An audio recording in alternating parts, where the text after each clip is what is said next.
Hello மக்களே, வணக்கம். Welcome back to my channel. நாங்கள் இருக்கிறது ஈஸ்ட் ஆஃப்ரிக்கா, யுகாண்டாலங்க. பார்க்குறவங்களுக்கு தெரியும், புதுசாக பார்க்குறவங்களுக்கு தெரியாது. அதுதான் ஒரு இன்ட்ரொடக்ஷன். ஸோ நம்ம இந்த வீடியோக்குள்ளே என்ன பார்க்கலன்னா, இன்றைக்கி 9வது நாள் நவராத்திரிங்க. ஸோ காலையிலே நான் எழுந்து கேசரி பண்ணலாமே அப்படின்னு சொல்லிவிட்டு கேசரி பண்ணி படைத்தேன். ஏன்னா எப்போதுமே நம்ம சர்க்கரை சாதம், புளி சாதம் வச்சு படைத்தோம். ஸோ இன்றைக்கி கேசரி பண்ணுவோம்னு சொல்லிவிட்டு 9வது நாள் காலையிலேயே 10:45 to 11:45 நல்ல நேரம். ஸோ அந்த நேரத்தில் தான் காலையிலேயே எழுந்து படைச்சும் போயிட்டேன். ஸோ பழமும் கேசரியும் வச்சு காலையில் நெய்வேத்தியம் வச்சு சிம்பிளாக படைச்சாச்சு 9வது நாள் நவராத்திரிக்கு. அப்புறம் பார்த்திங்கன்னா மதியானம் நான் சாம்பார் சாதம் தான் செஞ்சேன். ஸோ அதை வச்சு கொஞ்சம் தீபாரத்தனை காட்டிடலாமேன்னு சொல்லிவிட்டு மதியானம் முருங்கைக்காய், கத்திரிக்காய், மாங்காய் போட்டு சாம்பார் வச்சுருந்தேன். ஸோ அதை எடுத்து மதியானம் ஒரு சிம்பிளாக ஒரு நைவேத்தியம் பண்ணி, ஸோ சிம்பிளாக அன்றைக்கி மதியானம் ஒரு நைவேத்தியம் வச்சாச்சு. ஸோ அதை தான் நம்ம இப்போ வீடியோவில் பார்க்குறோம். ஸோ பார்த்திங்கன்னா மொத்தம் 9 நாள், இந்த வாட்டி 10 நாளில் வருதுன்னு நவராத்திரி. ஸோ சந்தோஷமாக மனமுவர்ந்து சரஸ்வதி பூஜை கொண்டாடுவோம். ஸோ அதனால தான் இந்த வாட்டி 3 வேளையும் நைவேத்தியம் வச்சு படைச்சாச்சு. ஸோ இது தான் மதியானம் நைவேத்தியம் வச்சது, சாம்பார் சாதம். காலையில் கேசரி பண்ணது. அப்புறம் பார்த்திங்கன்னா சாயங்காலம் கொண்டக்கடலை வச்சு படைச்சாச்சு. இது பார்த்திங்கன்னா நான் சரி நாளைக்கு கட்டணுமே மாவில், ஸோ எடுத்துகிட்டு வா ஸ்லீவே அப்போ சொல்லியிருந்தேன். ஸோ அவளும் எடுத்துகிட்டு வந்திருந்தா. ஸோ வாஷ் பண்ணி நல்லா எடுத்து மாலை கட்டுவோம். ஆனால் என்னென்னா அந்த இலை பார்த்திங்கன்னா கொஞ்சம் ட்ரையாக தான் இருந்துச்சு. சரி மறுபடியும் எங்கே அனுப்புறது, இதே கட்டுவோன்னு சொல்லிவிட்டு அப்புறம் மாலை கட்டிகிட்டு இருந்தேன் மோத்தாரணத்துக்கு. ஸோ அப்புறம் நம்ம பூஜை போடணுமில்ல, ரெடி ஆகணுமில்ல, அதுதான் அடுத்த வேலை நமக்கு.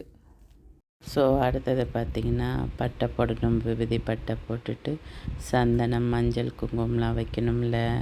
நம்ம யூஸ் பண்ணுற எல்லா பொருளுக்கும் அன்றைக்கி நம்ம விபூதி பட்டை போட்டு படைக்கிறது நம்மளோட கலாச்சாரம். இது மற்றவங்களாம் பண்ணுவாங்களா என்னன்னு எனக்கு தெரியல, பட் நம்ம பண்ணுவோம்ல. ஸோ அதுதான் நான் ஸ்டார்ட் பண்ணியிருந்தேன். 3:30 இன்றைக்கி ஆரம்பித்தாச்சு. ஸோ எல்லா டோரு, ஃப்ரிட்ஜு, மிஷினு எல்லாத்துக்கும் ஒரு பட்டையை போட்டாச்சு. ஸோ நாளைக்கு தான் காருக்கு போடணும். ஏன்னா இன்றைக்கி கார் எல்லாம் ரவுண்டிங்லே இருந்துச்சு. ஸோ அதனால் காரை க்ளீன் பண்ணல. நாளைக்கு காலையில் தான் காரை க்ளீன் பண்ணப்பான்னு சொன்னேன். பண்ணுறாமாம்மான்னு சொல்லியிருந்தாப்புல. ஸோ மாவிலையும் கட்டியாச்சு. அதுக்கப்புறம் பார்த்திங்கன்னா பட்டையும் போட்டு முடித்தாச்சு.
சாயங்காலம் 9வது நாள் நைவேத்தியம் என்னென்னு பார்த்திங்கன்னா கொண்டக்கடலை தாங்க.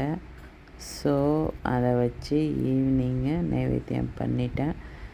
வெத்தலை தீபமும் இன்றைக்கி செவ்வாய்க்கிழமைன்றதுனால வெத்தலை தீபமும் முருகருக்கு போட்டுட்டு அப்படியே என்ன பண்ணேன், மணி 6 ஆச்சு, 6:30 ஆச்சு.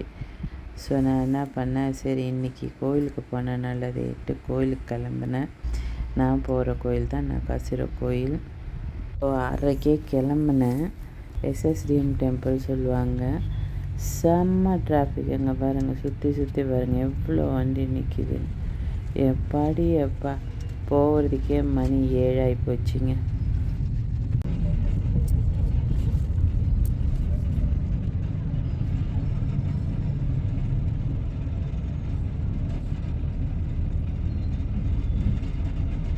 இவங்க தான் துர்க்கை அம்மனுங்க, எஸ்எஸ்டிஎம் டெம்பிளில் இருக்கிறவங்க.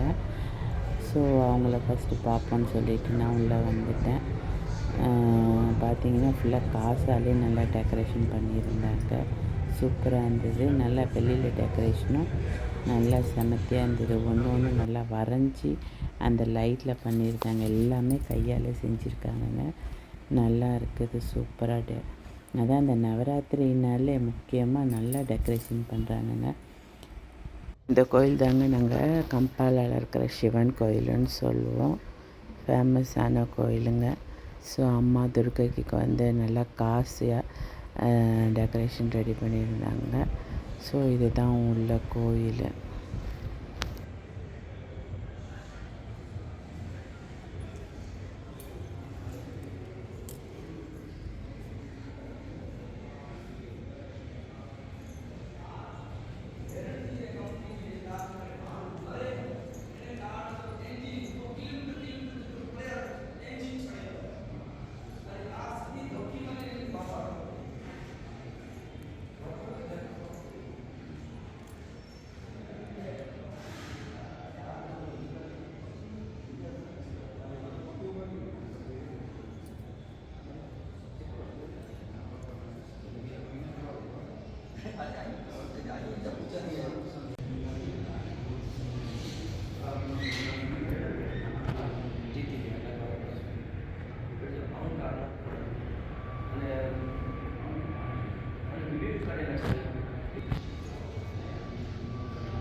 ஸோ பார்த்தீங்கன்னா உள்ளே வந்து சிவன் கோயில் பார்த்தாச்சு. நடுமத்தில் அங்கே நல்லா டெக்கரேஷன் பண்ணியிருக்காங்க பாருங்கள். சுற்றி துணி கலர் கலராக அண்ட் லைட்டு. ஆனால் இதில் வர என்ன காமெடினா, நான் போக்குள்ள ஒரு ஜனம் கூட இல்லைங்க. இது பார்த்திங்கன்னா மேலே நவராத்திரி டான்ஸ் ஆடுறாங்கல்ல, அங்கே வச்சுருந்த சாமி. பார்த்தோன்னே பயமாகவே வந்து போச்சு. இந்த அம்மா மகா காளியாங்க பார்க்கறதுக்கு ஐயோ என்னடா இதுன்னு இருந்தது. அப்புறம் பார்த்திங்கன்னா கீழே அந்த துர்கா அம்மா வச்சுருந்தாங்க. அப்புறம் இந்த சைடில் ஏதோ கன்னிமார்கள் வச்சுருந்தாங்க. ஸோ இன்றைக்கெலாம் வந்து வரவங்களுக்கு கிஃப்ட்டு கொடுப்பாங்க படைச்சி. ஸோ அது தாங்க நீங்கள் பார்க்குறது. நல்லா இருந்துச்சு. இந்த செட்டப்பே சூப்பராக இருந்தது.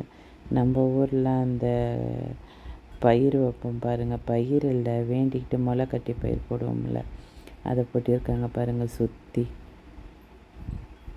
அவங்களும் பண்ணுவாங்க போல். எவ்வளோ அழகாக இருக்காங்க பாருங்கள். ஜெயம்பே. நான் போகல, யாருமே இல்லை. அப்படியே ஒரு ப்ளைனாக ஒரு வீடியோ எடுத்துகிட்டு நான் ஓடியான்ட்டேன் வீட்டுக்கு. ஸோ இது தாங்க டெக்கரேஷன் பண்ணி மேலே வச்சுருந்தாங்க. மேலே தாண்டி ஆடுறதுக்கு. ப்ளஸ் பார்த்திங்கன்னா இங்கே டைமிங் என்னென்னா 8 மணிக்கு கர்பா டான்ஸ், அங்கே 9:30 மணிக்கு தான் ஆரத்தியே காட்டுறாங்க. ஸோ நான் போகக்குள்ள ஒரு மக்கள் கூட இல்லைங்க. அதுக்கப்புறம் இந்த 8 மணிக்கு மேலே தான் அப்படியே வந்துகிட்டே இருந்தாங்க. ஸோ பார்த்திங்கன்னா இங்கே யுகாண்டாவில் 5 இடத்துல இந்த மாதிரி நல்லா கோலாகலமாக நவராத்திரி நடக்கும். நீங்கள் கொலுக்கு யாரும் கூப்பிடலன்னு கவலையே பட வேண்டாங்க. இந்த மாதிரி இடத்துக்கெல்லாம் நம்ம சாமி டெக்கரேஷன் பண்ணதை பார்த்தோன்னு வச்சிங்கன்னா, கொலு நம்ம பார்க்குறோம் பாருங்கள், அது பல மடங்கு புண்ணியம் நமக்கு கோவிலில் பார்க்குறதுங்க. ஏன்னா அந்த அளவு அழகாக அந்த சாமிக்கு டெக்கரேஷன் பண்ணாங்க பாரு ஒரே இடத்துல அந்த அம்மாவை. ஸோ அதை பார்க்கக்குள்ள அப்பா கொலு பார்த்த திருப்தி இருக்குதுரா சாமி அப்படின்ற மாதிரி நமக்கு ஒரு ஃபீலிங் கிடைக்கிது. நல்லா பிளெஸ்டு. அங்கே பாருங்கள், இதுதான் வந்து முளை கட்டின பிளான்ட். நம்ம ஊர்லெலாம் கிராமத்தில் கல்யாணத்துக்கெலாம் படிப்போம் பாருங்கள், அந்த மாதிரி செஞ்சுருக்காங்க. ஸோ நல்லா பிளெஸ்டு நல்லா இருந்துச்சுங்க. நல்ல திருப்தியாக இருந்துச்சு. சாமி கும்பிட்டு வந்துச்சு. ஸோ சரஸ்வதி பூஜை எப்படி கொண்டாடணுன்றது அடுத்த வீடியோவில் பார்க்கலாம். பாய்.